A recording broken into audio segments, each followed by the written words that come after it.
Hi guys, ito na duktong na natin. Ayan, ito yung hauling to kaya ayan guys, check natin.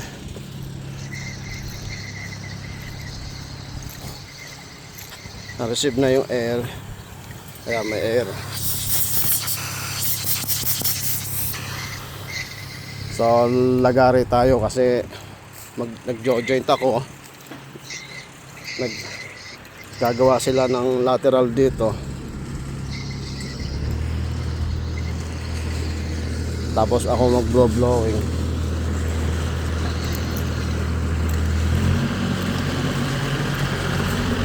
Wala pa kuya, sige. Ilan na? Ilang metro na? 258.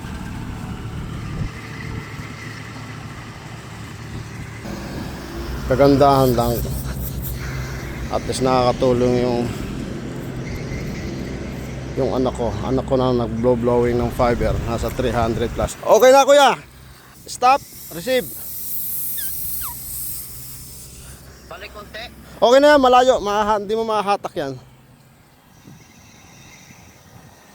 Okay na yan, tapos write it down mo yung ilang meters.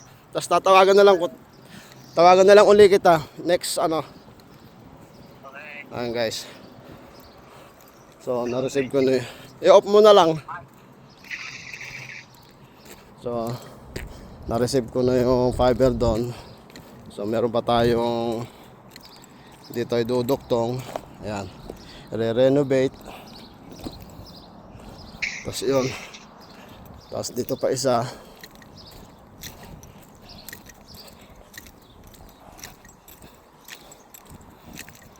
Ayan, mga naka-ready na para sa akin. Ito, end of dock na to.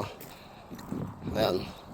So, hindi na tayo magre-renovate kasi nakalabas na yung dock niya. Hindi na ako magre-renovate niyan. So, yan guys. Medyo lagari tayo ngayon kasi akin ang joint.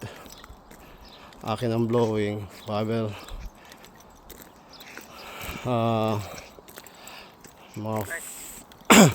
Mga fiber preparation.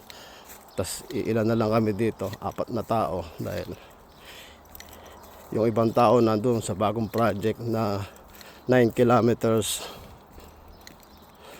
na dock hauling. Ayan guys, so babay muna sa ngayon. Salamat.